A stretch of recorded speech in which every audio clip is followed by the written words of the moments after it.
You are watching Grace Television.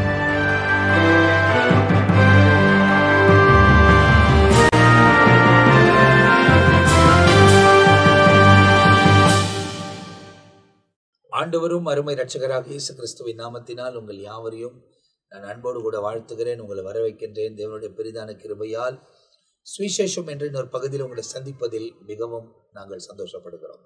தொடர்ந்து வசனங்களை உங்களுக்கு அறிவிப்பதில் எங்களுக்கு ரொம்ப சந்தோஷம். நீங்களும் கேட்பதில் சந்தோஷமாக இருப்பீங்க அப்படின்றத நான் நம்புகிறோம்.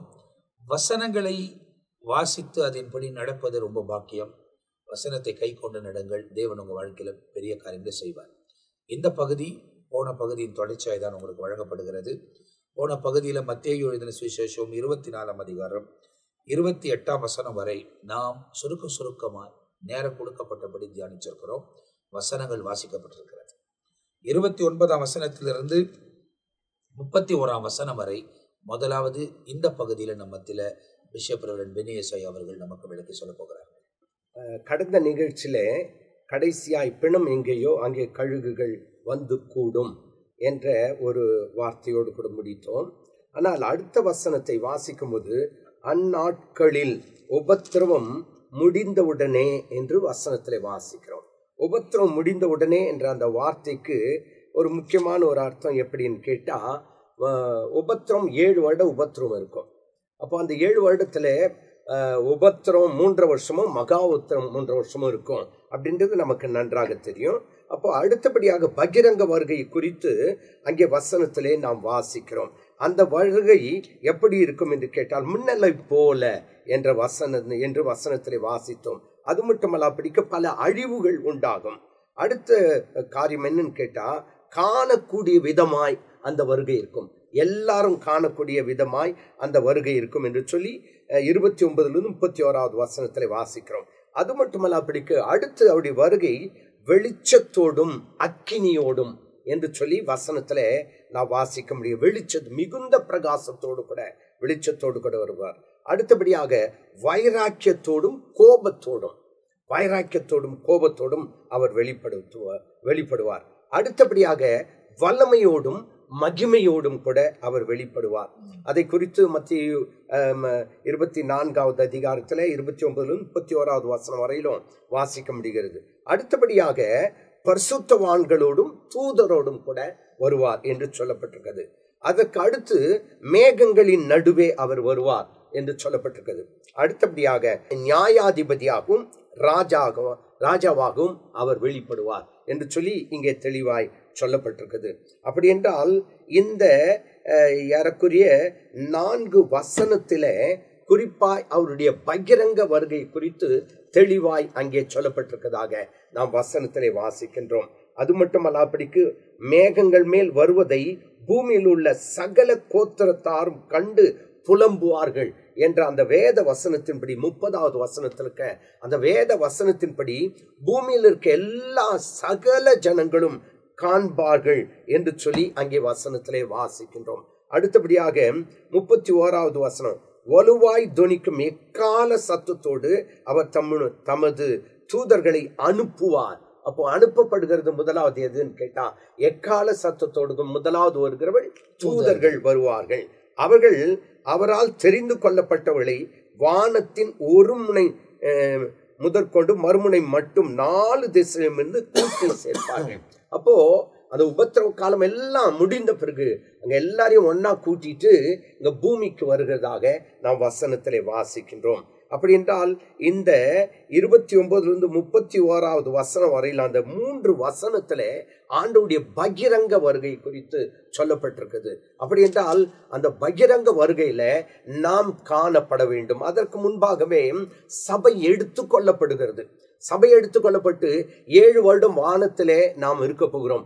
கல்யாண விருந்திலே இருக்க போகிறோம். அந்த 7 வருடம் தான் இந்த பூமியிலே உபத்திரவங்கள் மகா உபத்திரவங்கள் இருக்கும் என்று சொல்லி வேதத்திலே நாம் வாசிக்கின்றோம். எனக்கு அருமையான கர்த்தருடைய பிள்ளைகளை, இந்த வசனத்தை எல்லாம் தியானிக்கிற நாம் தியானிக்கிறது மாத்திரமல்ல, அவருடைய வருகையிலே பங்கடையக்கூடிய அளவிற்கு நம்மை ஆயத்தப்படுத்தி கொள்ள வேண்டும் என்று சொல்லி தேவன் அங்கே விரும்புகிறார்.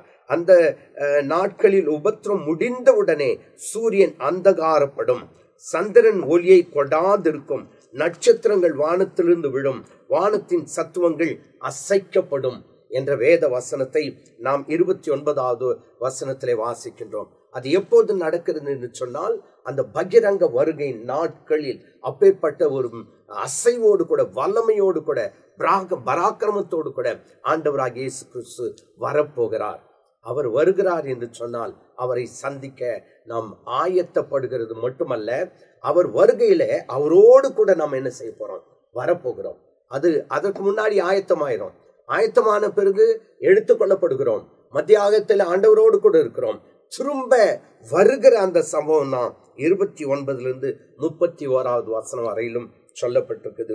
அது மட்டுமல்ல, படிக்கும் இங்கே 31வது வசனத்தை வாசிக்கும் போது, வலுவாய் தொனிக்கும் எக்கால சத்தத்தோடு அவர் தம்முடைய தூதர்களை அனுப்புவார். அப்போ ஆண்டவராகிய தேவன் பகிரங்கமாய் இந்த பூமிக்கு வரும்போது, பூமியில இருக்க எல்லாரும் காணுகிற நேரத்துல ஒரு பெரிய கால தொனிக்கும் என்று சொல்லி வசனத்திலே வாசிக்கின்றோம். அது மட்டுமல்ல, படிக்கும் இன்னும் ஒரு 2 வசனத்தை மட்டுமே வாசிக்க வேண்டும் என்று விரும்புகிறேன். வெளிப்படுத்தல் 19வது அதிகாரம், வெளிப்படுத்தல் 19வது அதிகாரம் 11வது வசனத்திலிருந்து. பின்பு பரலோகம் திறந்திருக்க கண்டேன். இதோ ஒரு வெள்ளை குதிரை காணப்பட்டது. அதன் மேல் ஏறி இருந்தவர் உண்மையும் சத்தியமும் உள்ளவர் எண்ணப்பட்டவர். அவர் நீதியாய் நியாயம் தீர்த்து யுத்தம் பண்ணுகிறார். அவருடைய கண்கள் அக்கினி ஜுவாலையை போல் இருந்தன. அவருடைய சிரசின் மேல் அநேக கிரீடங்கள் இருந்தன. அவருக்கே என்று வேறு ஒருவருக்கு தெரியாத ஒரு நாமமும் எழுதியிருந்தது. இந்த அதிகாரத்தில் 21வது வசனம் வரையிலும் பார்க்கும்போது, ஆண்டவராகிய இயேசு கிறிஸ்து ஒரு நியாயாதிபதியாய் இருந்து அவர் நம்மை சந்திக்க வருகிறார். நியாயாதிபதியாய் மாத்திரமல்ல, ஒரு ராஜாவாக வரப்போகிறார். அந்த நியாயாதிபதியை சந்திக்க அந்த ராஜாவோடு கூட அரசால நம்மை ஒப்பொடுப்போம். கர்த்தர் நம்மை ஆசீர்வதிப்பார். அப்போ இந்த இடத்துல இந்த 3 வசனங்கள் நமக்கு தெளிவாய் விளக்கப்பட்டிருக்கிறது. இயேசு கிறிஸ்துவினுடைய பகிரங்க வருகை அது எப்போது நடக்குது என்பதை மத்தேயு தன்னுடைய சுவிசேஷத்தில் ரொம்ப அழகா பதிவு பண்றாரு. அதுதான் சொல்றேன், திரும்ப சொல்றேன். இவைகளெல்லாம் தியானிக்க வேண்டுமானால் இன்னும் நிறைய நேரம் பிடிக்கும். ஆனால் சுருக்கமாய் வெறும் வசனங்களை மாத்திரம் உங்களுக்கு விளக்கி சொல்லுவதற்கு தேவன் உதவி செய்கிறார். அப்போ இந்த இடத்துல ஒரு முனையிலிருந்து மறுமுனை மட்டும், அதாவது நம்ம பார்க்குற வானங்கள் முடிவே இல்லாதது மாதிரி இருக்குது. ஆனால் அவர் முடிவுகளை பார்க்கிற தேவன். ஒரு முடிவிலிருந்து இன்னொரு முடிவு. ஏன்னா இங்கிலீஷ் பைபிளில் நீங்கள் பார்த்தீங்கன்னா one end to another end என்பதாக போடப்பட்டிருக்கிறது. அப்போ நீங்கள் பார்த்தீங்கன்னா ஒரு முனையிலிருந்து மறுமுனை வரைக்கும் அப்படின்னா அதன் முடிவு வரைக்கும் இருக்கிற எல்லாரையும் யாரெல்லாம் தெரிந்து கொள்ளப்பட்டார்களோ அவர்களெல்லாம் சேர்த்து பிடிப்பதற்கு தேவதூதர்கள் முதல் அனுப்பப்படுகிறார்கள் என்பதை வேதத்தில் எழுதப்பட்டிருக்கிறது. ஆனால் இது பகிரங்க வருகை. இது கைவிடப்பட்டவர்கள் சந்திக்க வேண்டிய ஒரு வருகை. ஆனால் நாம் தேவனோடு கூட இணைந்திருக்கும் போது, கிறிஸ்துவுக்குள்ள வாழும் போது, இயேசு கிறிஸ்து நமக்காக ரத்தம் செஞ்சிருக்கிறபடியால் அந்த இரத்தத்தின் மீட்பு நிமித்தமாய் நாம் மரித்தாலும் சரி, உயிரோடு இருந்தாலும் சரி, நாம் மத்திய ஆகாயத்தில் அதுக்கு முன்பதாகவே ஏற்றுக்கொள்ள போகிறோம். அவர் வரும்போது அவரோடு கூட சேர்ந்து நம்மளும் வரணும். அவர் வரும்போது நம்ம இங்கிருந்து போறவங்க அல்ல. அந்த நாட்களில் அது இஸ்ரவேல் ஜனங்கள், யூத ஜனங்கள், அந்த நாட்டில் கைவிடப்பட்டிருக்கிறவர்கள், அவர்கள் ஒருவேளை அந்த இடத்துல இருந்து அந்த நாட்களில் நடக்கிற சம்பவத்தோடு கூட அவர்கள் கலந்து அந்த இடத்தில் வர முடியும். ஆனால் அதுக்கு முன்பதாகவே நாம் மத்திய ஆகாயத்தில் எடுத்துக்கொள்ளப்படுவோம் என்பதை நீங்கள் தெளிவாக இருந்து கொள்ள வேண்டும். எடுத்துக்கொள்ளப்பட்ட 7 வருஷத்துக்கு பிறகுதான் இந்த சொல்லப்பட்ட சம்பவங்கள் நடக்க போகிறது. எனவே அதை குறித்து துல்லியமாய் நாம் வருகிற நிகழ்ச்சியில் ஒவ்வொன்றை பார்க்க போகிறோம். இப்போ அடுத்த பகுதியில் நீங்கள் பார்ப்பீர்களானால் 32ஆம் வசனத்திலிருந்து 35ஆம் வசனம் வரை அத்திமரத்தை குறித்து அவர்களுக்கு ஒரு உவமையை சொல்லுகிறார். அவைகளை குறித்து நம்ம மத்தியில ரெவரண்ட் மெல்கிசேதேக்கை அவர்கள் பகிர்ந்து கொள்வார்கள். பிரியமானவர்களே, நாம் தொடர்ச்சியாக மனுஷகுமாரனுடைய, அதாவது இயேசு கிறிஸ்துடைய வருகைக்கு முன்பதாக என்னென்னலாம் சம்பவிக்கும் என்பதை குறித்து அடையாளங்களை இயேசு கிறிஸ்து தமது சீஷர்களோடு கூட அவர் சொல்லி கொண்டு வருகிறார். அப்போ ஒவ்வொரு காரியங்களை சொல்லும் பொழுது, இப்ப இங்க சொல்றார், அத்தி மரத்தை குறித்து ஒரு உவமையை ஆண்டவர் சொல்றார். அத்தி மரத்தை குறித்து, அத்தி மரத்தினால் ஒரு உவமையை கற்றுக்கொள்ளுங்கள். அதனாலே இளங்கிளைகள் தோன்றி துளிர் விடும் பொழுது வசந்த காலம் சமீபமாயிற்று என்று அறியுங்கள். இப்ப பாருங்க, அத்தி மரத்தினாலே இயேசு கிறிஸ்து அவர் உபதேசிக்கும் பொழுது இந்த அத்தி மரத்தை கவனித்து பாருங்கள். லூக்கா 21ஆம் அதிகாரத்துல 29-30 வசனம், லூக் சாப்டர் 21 verse 29 and 30 ஆண்டவர் அழகா சொல்றாரு, அன்றியும் அவர்களுக்கு அவர் ஒரு உவமையை சொன்னார், அத்தி மரத்தையும் மற்ற மரங்களையும் பாருங்கள். கம்பேர் பண்ணி பாருங்கன்றாரு. அத்தி மரம் யாரை குறிக்கும்னா இஸ்ரவேல் வம்சத்தை குறிக்கும், இஸ்ரவேல் சந்ததியை குறிக்கும். அந்த சந்ததி என்பதுதான் வம்சமாக கருதப்படுகிறது. அப்போ அது ஒரு தேசமாக, ஒரு ஜனமாக அது காணப்படுகிறது. அப்ப ஆண்டவர் சொல்ற, அத்தி மரத்தையும் மற்ற மரங்களையும் பாருங்கள், அவைகள் தளிர்க்கிறதை நீங்கள் காணும் பொழுது வசந்த காலம் சமீபமாயிற்று.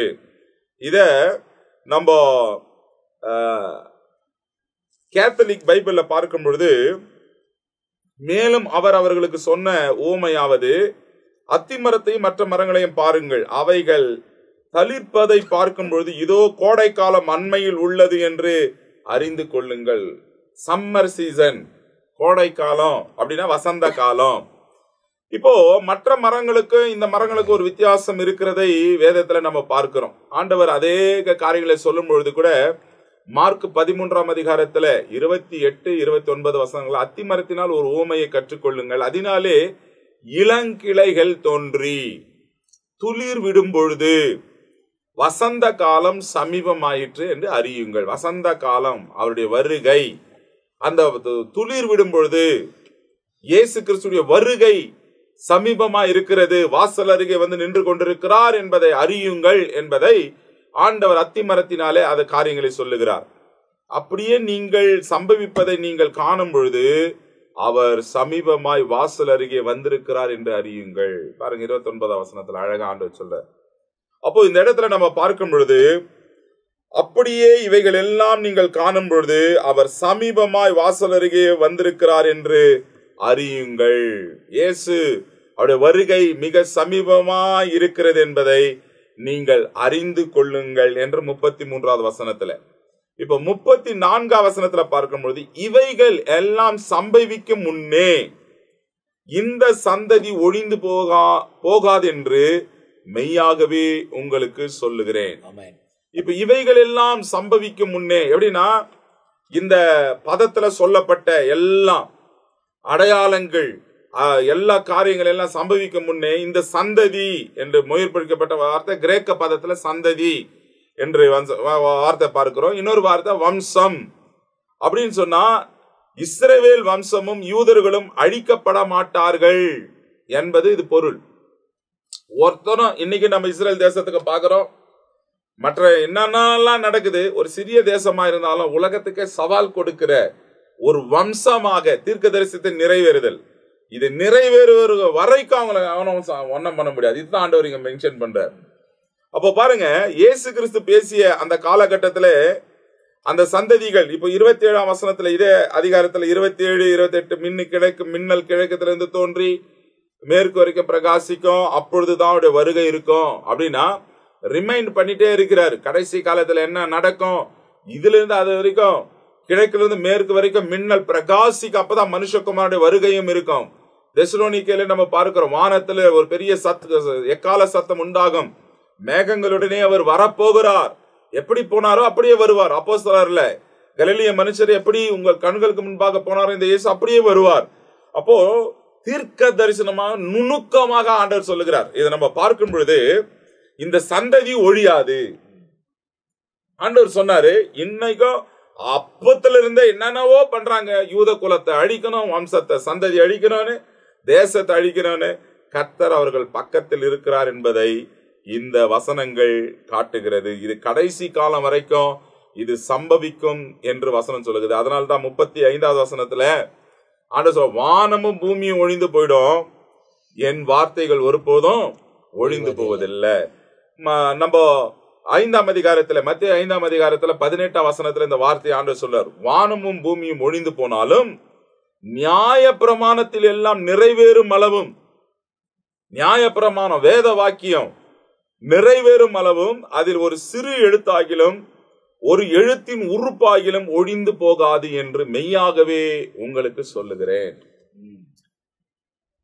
இன்னைக்கு ஆண்டவருடைய அந்த வார்த்தைகள், நியாய பிரமாணத்துல சொல்லப்பட்ட காரியங்கள், வானம் ஒழிஞ்சு போயிடலாம், பூமி ஒழிந்து போயிடலாம், ஆனா கர்த்தருடைய வேதத்தில் சொல்லப்பட்ட ஒரு வார்த்தையும் ஒரு எழுத்து உறுப்பும் ஒழிந்து போவதில்லை. அப்படின்னா சொல்லப்பட்ட எல்லா தீர்க்க தரிசனங்கள் நிறைவேறும். அவருடைய வருகை வசந்த காலம் சமீபமா இருக்கிறது. அவர் வாசல் அருகே வந்து நின்று கொண்டிருக்கிறார் என்பதை அறியுங்கள். அந்த அத்திமரம் என்பது இஸ்ரவேல் வம்சத்தையும் சந்ததியும் தேசத்தையும் குறிக்கும். ஒருவரும் அவர்களை மேற்கொள்ள முடியாது. மற்றதெல்லாம் அழிஞ்சு போயிடும். ஆனா அத்திமரம் துளிர் விடுகிற காலம், வசந்த காலம் சமீபமா இருக்கிறது. யூதர்களையோ வம்சத்தையோ அழிக்க முடியாது. காரணம், சொல்லப்பட்ட ஒவ்வொரு வார்த்தைகள் நிறைவேறி தீருமளவும் இது நடக்கும் என்று வேதம் தெளிவாய் சொல்லுகிறது. அப்ப இந்த பகுதியில் நீங்கள் பார்க்கும் போது அத்திமரத்தை குறித்து அவர் ஒரு ஓமையை சொல்லுகிறார். அத்திமரம் என்பது இஸ்ரவேல் தேசம். இந்த இஸ்ரவேல் தேசம் துளிர் விடும் போது இவைகளெல்லாம் சம்பவிக்கும் என்று எழுதப்பட்டிருக்கிறது. இந்த இஸ்ரவேல் தேசம் துளிர் விட்டது 1948 ஆண்டு மே மாதம் 14ஆம் தேதி அவைகள் துளிர் விட்டிருக்கிறது. அதுவும் 19ஆம் நூற்றாண்டிலே. 19ஆம் நூற்றாண்டில தான் லவோதிக்கேயா சபையின் காலம் என்பதாக இந்த 125 வருடங்கள் லவோதிக்கேயா சபையின் காலங்கள் நடந்து வருகிறது. அப்போ கடைசி சபையின் காலம் என்பது நம்ம அதுக்குள்ள வந்துட்டோம். அந்த கடைசி சபையின் காலத்துக்குள்ள இந்த அத்திமரம் துளிர் விட்டிருக்கிறது. அத்திமரம் துளிர் விடும்போது அவர் வாசல் அருகாமையில் நிற்கிறார் என்பதை அவர் சொல்லுகிறார். அப்படின்னா 1948ஆம் ஆண்டே அவர் வாசல் அருகாமையில் நிற்கிறதை வேதாகமத்தில் நமக்கு உன்னிட்டு காமிக்கிறது. கடைசி மணி நேரத்தில் நம்ம வாழ்ந்து கொண்டிருக்கிறோம். இப்போ நடக்க வேண்டிய எல்லா யுத்தங்களும், நடக்க வேண்டிய எல்லா காரியங்களும் நடக்கிறது. ஆனால் ரொம்ப முக்கியமாக கவனிக்க வேண்டிய ஒன்று என்னன்னா, ரெவரண்ட் மில்கி அவங்க பேசும்போது ஒரு காரியத்தை சொன்னாங்க. இதெல்லாம் நிறைவேற வரைக்கும் இந்த சந்ததி ஓயாது. அதாவது இஸ்ரவேல் ஜனங்களை அவங்க குறைவான ஜனக்கூட்டம். நம்ம பாருங்க, 145 கோடி நம்முடைய ஜனத்தொகை. ஆனால் இஸ்ரவேல் ஜனங்களோ 97, 98, 1 கோடிக்குள்ள இருக்கிற ஜனங்கள். எதுவுமே பண்ண முடியாதுன்னு ஆண்டவர் சொல்றாரு. காரணம், அந்த சராசரங்களை ஆளுகிற தேவன் அவங்களோடு கூட இருக்கிறார், நம்மளோடும் இருக்கிறார். தேவனோடு கூட நடங்கள், கர்த்தர் உங்க வாழ்க்கையில மேன்மையான காரியத்தை செய்வார். இப்போ அடுத்த பகுதி ரொம்ப முக்கியமான ஒன்று. அதை நம் மத்தியில 36ஆம் வசனத்திலிருந்து 44ஆம் வசனம் வரை ரெவரண்ட் ஜெயக்குமார் அவர்கள் விளக்கி சொல்ல போகிறார். கர்த்தருடைய நாமம் மகிமைப்படுவதாக. 24ஆம் அதிகாரத்திலே நாம் தொடர்ச்சியாக ஆண்டவராகிய இயேசு கிறிஸ்துனுடைய வருகைக்கு குறித்ததான அடையாளங்கள், வருகை குறித்த பல சத்தியங்களை நாம் தியானித்துக் கொண்டு வருகிறோம்.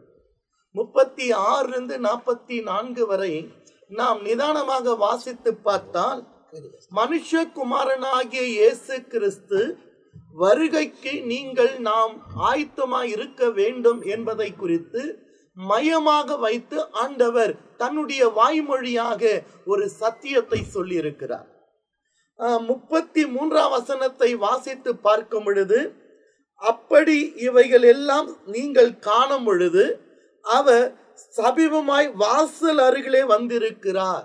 அப்படி என்றால் இந்த காலகட்டம் ஆண்டவராகிய இயேசு வாசல் அருகிலே நின்று, இதோ நான் வாசப்படிந்து கதவை தட்டுகிறேன், ஒருவன் என் சத்தத்தை கேட்டு கதவை திறந்தால் நான் உள்ளே பிரவேசித்து அவனோடு கூட போஜனம் பண்ணுவேன், அவனும் என்னோடு கூட போஜனம் பண்ணுவான். இந்த சத்தியம் எந்த சபைக்குன்னால் கடைசி கால சபையாகிய லவோதியா சபைக்கு சொல்லப்பட்ட ஒரு காலம். இதோ நான் முதல் சபைக்கு சொல்லும் பொழுது, இதோ நான் சீக்கிரமாய் வருவேன் என்று சொல்வார், முதல் சபைக்கு சொல்லும் பொழுது. ஆனால் கடைசி சபையாகிய லவோதியா சபைக்கு சொல்லும் பொழுது, இதோ நான் வாசலிருந்து கதவை தட்டுகிறேன், ஒருவன் என் சத்தத்தை கேட்டு கதவை திறந்தால் நான் உள்ளே பிரவேசித்து அவனோடு கூட போஜனம் பண்ணுவேன், அவனும் என்னோடு கூட போஜனம் பண்ணுவான் என்று சொல்லுகிறார். அப்படி என்றால் இந்த காலகட்டம் என்பது நாம் ஆராதிக்கிற இயேசு வாசப்படியில் இருந்து கதவை தட்டுகிற காலத்திலே வந்துவிட்டோம். அந்த வருகை, மனுஷகுமாரனாகிய இயேசு கிறிஸ்துனுடைய வருகைக்கு ஆயத்தமாய் இருக்க வேண்டும் என்பதை குறித்து தான் இந்த 36 44 வரை ஆண்டவராகிய இயேசுவே தன்னுடைய வாய்மொழியாக உதாரணத்தோடு சொல்லி இருக்கிறார்.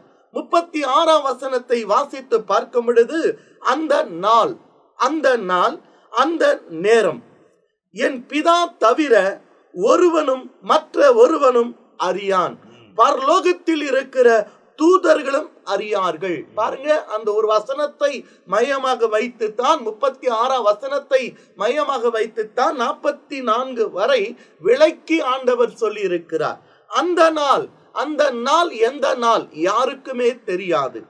அந்த நகழை, அந்த நேரம் அவரை தவிர வேறு யாருக்குமே தெரியாது. யாருண்டா? என் பிதா ஒருவர் தவிர. பிதாவாகிய தேவன் ஒருவரை தவிர அந்த நாளையும் அந்த நேரத்தையும் தெரியாது என்று சொல்லி இயேசுவே தன்னுடைய வாய்மொழியாக சொல்லியிருக்கும் பொழுது, இந்த உலகத்தில் இதுவரைக்கும் பார்க்கிறோம் எத்தனையோ பேர் கணக்கிட்டு சொன்னவர்கள், நாளையும் நேரத்தை கணக்கிட்டு சொன்னவர்கள், வருஷத்தையும் கணக்கிட்டு சொன்னவர்கள் எல்லாம் அவர்கள் சொன்ன வார்த்தைகள் தவறி போனது. காரணம், அது பிதாவை தவிர வேறு ஒருவனும் அறியான் என்று ஆண்டவரே தன்னுடைய வாய்மொழியாக சொல்லியிருக்கிறார். அந்த நாளையும் அந்த நேரத்தையும் என் பிதா ஒருவரை தவிர மற்ற ஒருவனும் அறியான். ஆகையாலே அது மாத்திரம் எந்த அளவுக்கு சொல்லி இருக்குன்னா, பரலோகத்தில் இருக்கிற தூதர்களும் அறியார்கள். காரணம் என்ன? நாம் ஆராதிக்கிற தேவன் சங்கீதம் 115 பரலோகத்தில் இருக்கிறார். பரலோகத்தில் கோடான கோடி தூதர்கள் இருக்கிறார்கள்.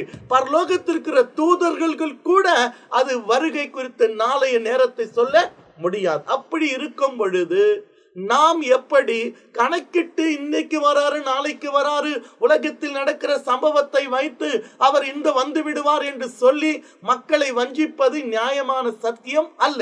ஏனால் வருவது நிச்சயம். ஆனா எப்பொழுது, எந்த நேரத்தில், எந்த நாளிலே வருவார் என்பது பிதாவை தவிர ஒருவரும் அறியார்கள். ஆனால் அதற்கான அடையாளத்தை சொல்றாரு.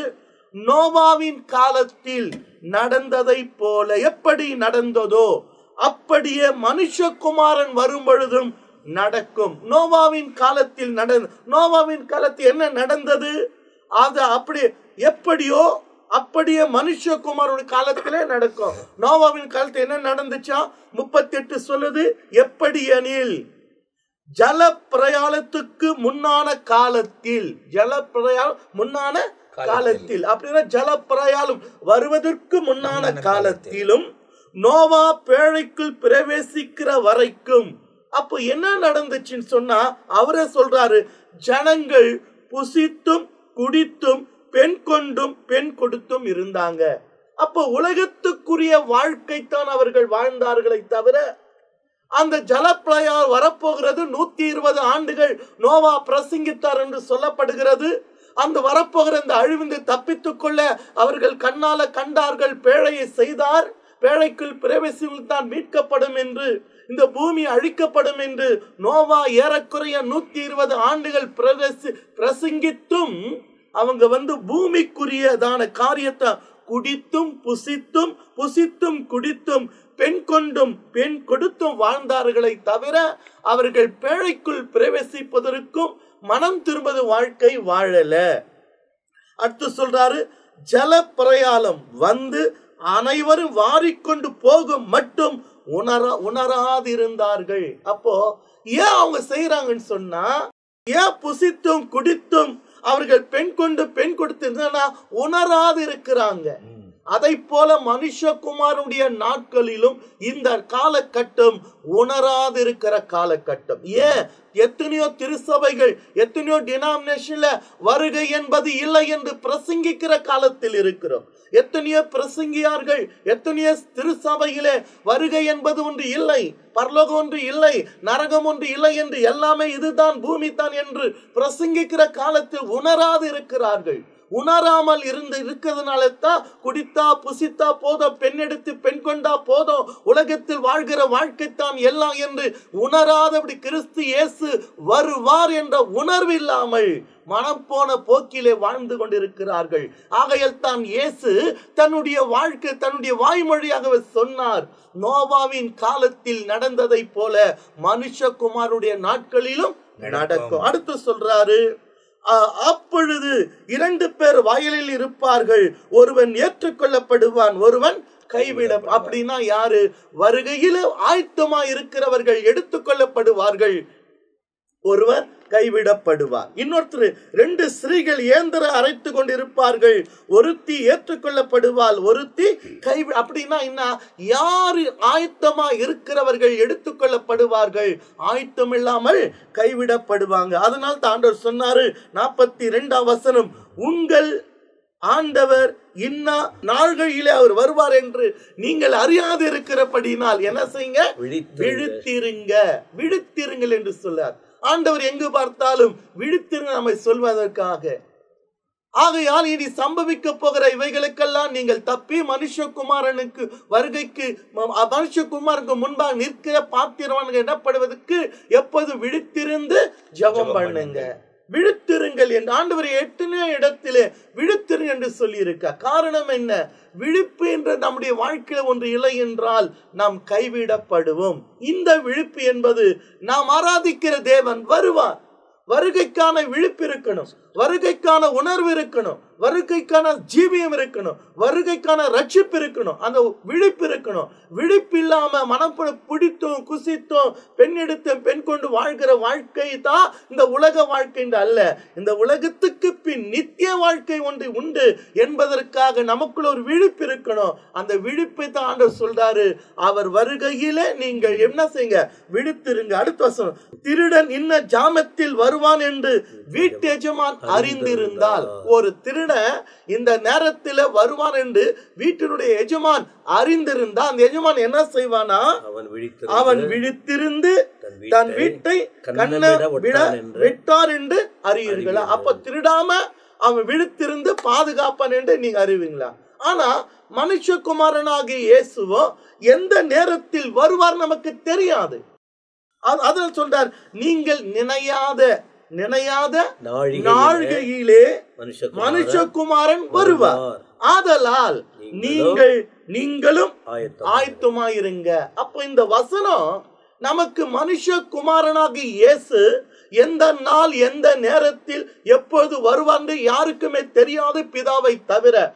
பரலோகத்தில் இருக்கிற தூதன் கூட தெரியாத காரியம். நீங்க எப்படி இருக்கணும்னா, நீ ஆயத்தமாயிரு, உன் தேவனை சந்திக்க ஆயத்தமாயிரு, இனி காலம் செல்லாது. இதை கேட்கிற அன்பான தேவ பிள்ளையே, ஆண்டவராகிய இயேசு கிறிஸ்து 2000 ஆண்டுக்கு முன்பாக வந்தது. பாவிகளை ரட்சிக்க வந்தார். பாவம் செய்து கெட்டு போன நம்மை ரட்சித்து அவர் நமக்கா தன் ஜீவனை தந்து ரத்தம் சிந்தி அவர் ரத்தத்தினால் நம் பாவங்கள் கழுவப்பட்டு அவர் கொடுத்த கட்டளையின்படி பிதா குமாரன் பரிசுத்த ஆவி நாமத்தில் ஞானஸ்தானத்தை பெற்று தேவாலயத்துக்கு சென்று தேவனை தேடி கர்த்தருடைய பந்தியில பங்கு பெற்று நசாட்சியுள்ள வாழ்க்கை வாழ்ந்து எப்போது ஜெபத்திலும் வேத வாசிப்பிலும் பரிசுத்த வாழ்க்கையிலும் வருகைக்காக நாம் ஆயத்தமா இருக்கும் பொழுது வருகையிலே கைவிடாதபடிக்கு நித்திய ராஜ்யத்தை சுதந்திரித்துக் கொள்ள வேண்டும். ஆகையால் தான் இயேசு தன்னுடைய வாய்மொழியாக மனுஷகுமாரன் இந்த நேரத்திலே வருவார் என்று நாம் அறியாது இருக்கிறபடியால் நீங்கள் விழித்திருங்கள், ஆயத்தமாயிருங்கள் என்று சொல்லி இருக்கிறார். ஆயத்தமாயிருப்போம், தேவனை சந்திக்க நாம் இப்பொழுதே நம்மை ஆயத்தப்படுத்திக் கொள்வோம். அப்ப இந்த இடத்துல ஆண்டவர் இந்த 36 44 வசனம் வரை நோவாவை குறித்து ஆண்டவர் பேசுகிறதையும் அந்த நாட்களில் என்ன நடந்தது அதே தான் நடக்கும் என்பதையும், அது நோவாவின் நாட்களில் நடந்தது தான் இப்போது நம்முடைய காலத்தில் நடந்து கொண்டு இருக்கிறது என்பதையும் நாம் மிகவும் அறிந்திருக்க வேண்டுமானால் தெரியும். ஆண்டவர் சொல்றார், நீ எப்போதும் ஆயத்தமாயிரு. அப்போ ஆயத்தமாக இருக்க வேண்டியது நமக்கு கொடுக்கப்பட்ட இருக்கிற கட்டளை. அதனால சான்ஸ் எடுக்காதீங்க. எல்லா நேரமும் மனம் திரும்பின ஒரு வாழ்க்கை, தேவனுக்கு ஏற்றதாய் நீதியாக வாழ வேண்டும் என்ற பிரியாசத்தை எடுங்க. ஆவியானவர் பலன் தருவார். நீங்கள் பிரியாசத்தை எடுக்காதிருந்தீங்கன்னாக்கா எப்படி நீங்கள் மேற்கொள்வீங்க? பிரியாசத்தை எடுங்க, நிச்சயமா ஆண்டவர் பலன் தருவார். அவர் வரும் நாளில் அவரோடு கூட நிற்க தேவன் உதவி செய்வார். இப்போ அடுத்த பகுதியை நீங்கள் பார்க்கும் போது அந்த இடத்தில் ஆண்டவர் ஒரு குறிப்பிட்ட காரியத்தை பேசுகிறார். 45 வசனத்திலிருந்து 51 வசனம் வரை இந்த காரியம் சொல்லப்பட்டிருக்கிறது. இதை குறித்து நம்ம ஜான் பிச்சரை அவர்கள் விளக்குவார். 23ஆம் அதிகாரத்தில் படிக்கும்போது தெளிவில்லாது இருக்கிற குற்றம் சாட்டுகிற நபர்களை எச்சரிக்கைப்படுத்துகிறார். இந்த சம்பவங்கள் முடிந்த பிறகு எது முக்கியம், இதுவரைக்கும் நடந்த காரியங்கள் அதாவது நடந்து கொண்டிருக்கிறது. இப்போ ஒரு கிறிஸ்தவத்தின் நம்பிக்கை கர்த்தருடைய வருகைக்கு பிறகு பரலோக வாழ்வு. அப்ப அந்த பரலோகத்துக்கு யாரு போக முடியுங்கிற விஷயத்துல முன்னாடி குழம்பிக்கிட்டு இருக்கிற மக்களுக்கு எச்சரிக்கைப்படுத்துறாரு. 24 முதல்ல வருகை குறித்த வாஞ்சிக்கிற தம்முடைய சீஷர்களுக்கு கற்றுக் கொடுக்கிறார். இந்த சம்பவம் முடிந்த பிறகு பரலோக தொடர்போடு அடுத்த வாக்கியங்கள் பார்க்கிறோம். அப்ப இந்த 45 44 வரைக்கும் என்ன சீஷர்களை என்கிட்ட கேட்டீங்களே, நீங்க ஜாக்கிரதையா இருக்கீங்களா சொல்லிட்டு, இப்ப அன்றைக்கு யார் போதகர், நல்ல போதகராய் உபதேசித்தவர் யார்? கர்த்தராகிய இயேசு.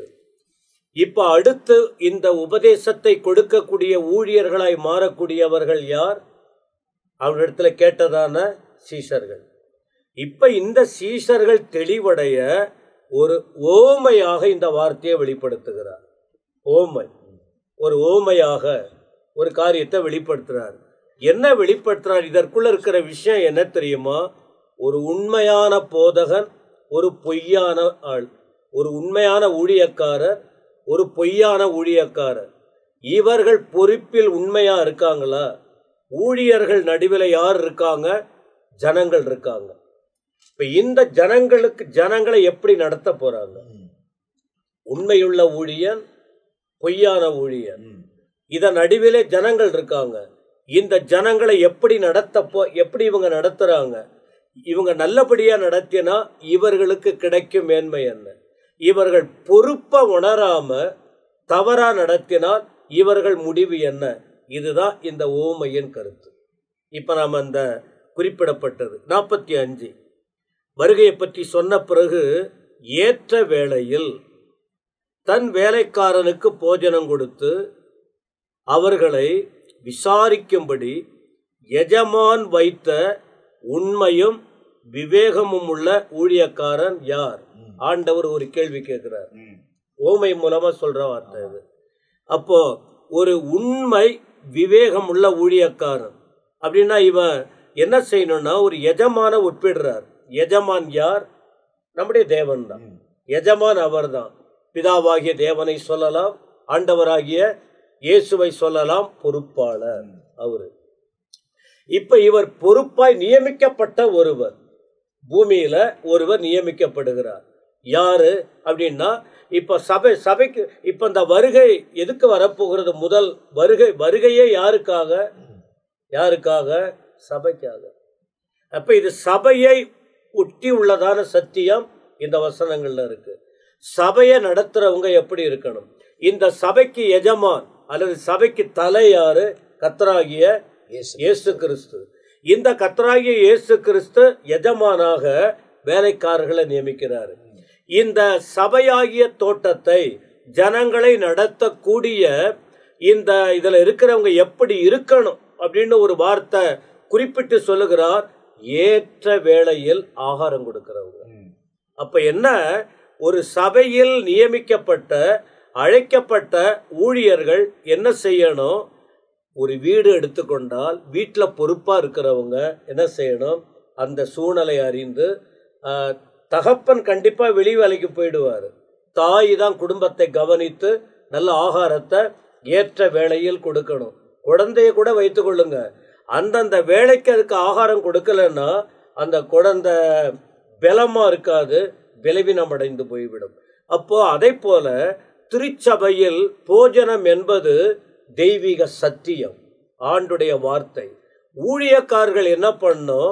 இந்த சத்தியத்தை அவங்களுக்கு கற்றுக் கொடுக்கணும். எப்படி கற்றுக் கொடுக்கணும்? சரியான நேரத்தில், அந்த காலம் தாழ்த்து கர்த்தருடைய வார்த்தையை. இப்ப இன்னைக்கு ஒரு நாள் இன்னைக்கு என்ன செய்தி கொடுத்தால் இந்த ஜனங்கள் ஆத்துமா புஷ்டி அடையும், வளர முடியும் என்கிற காரியத்தை அறிந்து ஜெபித்து சொல்லணும். அதுக்குதான் சொல்றாரு, ஏற்ற நேரத்துல வேலைக்காரருக்கு போஜனம் கொடுத்து அவர்களை விசாரிக்கும்படி எஜமான் வைத்த உண்மையுள்ள விவேகம் உள்ள ஊழியக்காரன். பொறுப்பு, அதாவது பொறுப்பு தான் சொல்லப்பட்டிருக்கு. ரைட்டு.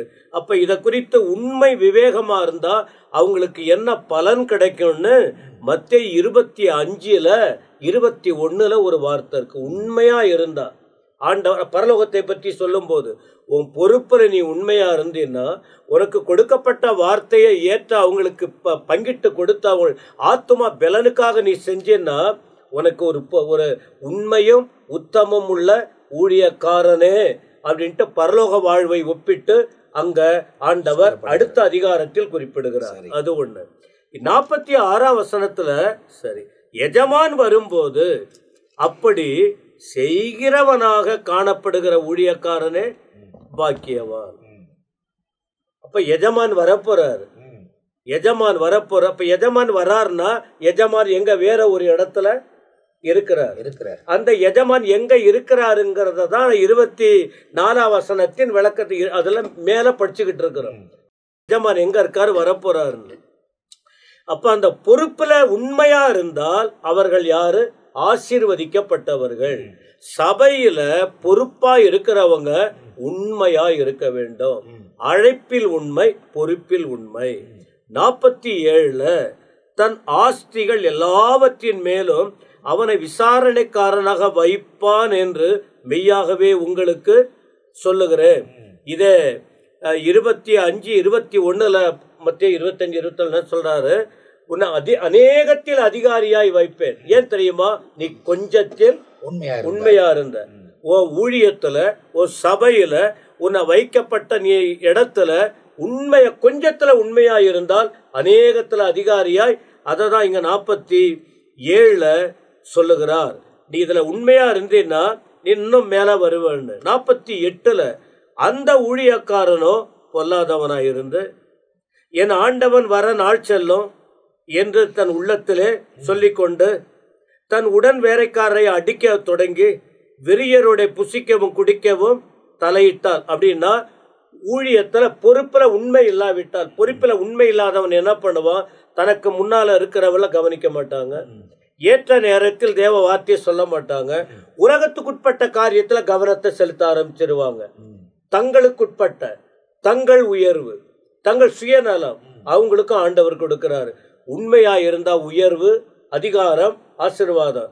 நீ பொறுப்புல உண்மையா இல்லாவிட்டால், இவ்வளவு வருகையை பற்றிய செய்தியை கேட்டு கூட நீ உண்மையா இல்லைன்னு சொன்னா, நீ அத தவறான விதத்தில் பயன்படுத்த ஆரம்பித்தால் 50 வசனம், அந்த ஊழியக்காரன் நினையாத நாளிலும் அறியாத நாளிலும் அவருடைய எஜமான் வந்து, ஏன் ஏற்கனவே விழித்திருங்கள், ஆயத்தமாயிருங்கள், எச்சரிக்கையாயிருங்கள், ஜாக்கிரதையாயிருங்கள்னு சொன்னாருன்னா எதுக்கு சொன்னாரு?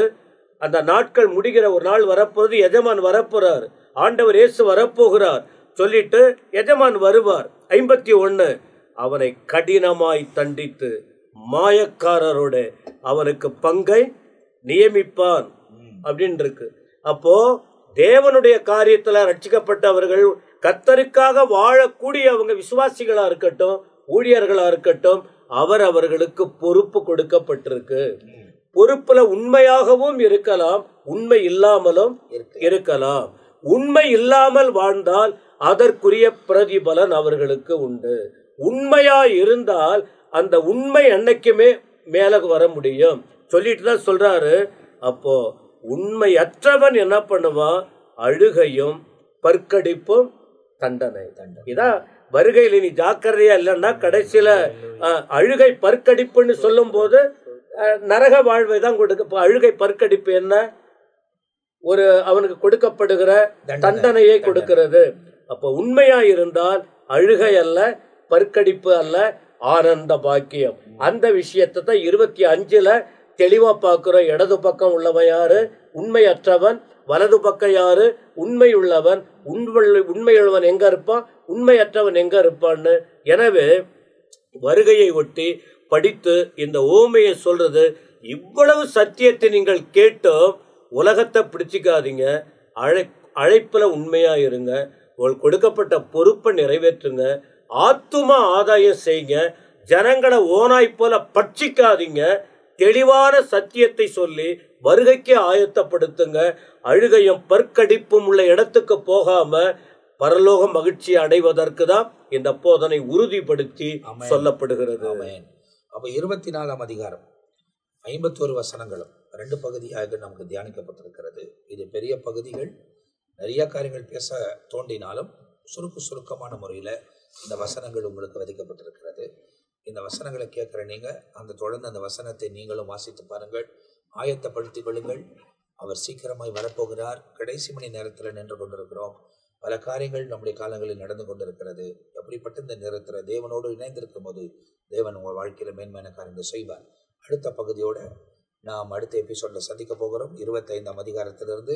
எனவே இவ்வளவு நேரம் ஊழியக்காரர்கள் நம்ம மத்தியில தன் நேரங்கள் எல்லாம் ஒதுக்கி நம்ம மத்தியில் இருக்கிறதுக்காக கர்த்தரை ஸ்தோத்திரிக்கிறேன். எங்களுக்காக நீங்க ஜெபிங்க, உங்களுக்காக நாங்க ஜெபிக்கிறோம். இந்த நிகழ்ச்சியை பார்க்குறவங்க மற்றவங்களோட ஷேர் பண்ணுங்க, சப்ஸ்கிரைப் பண்ணிக்கொள்ளுங்க. உங்களுக்கு வசனங்கள் சத்தியங்கள் அறிவிக்கப்பட்டு கொண்டே இருக்கும்.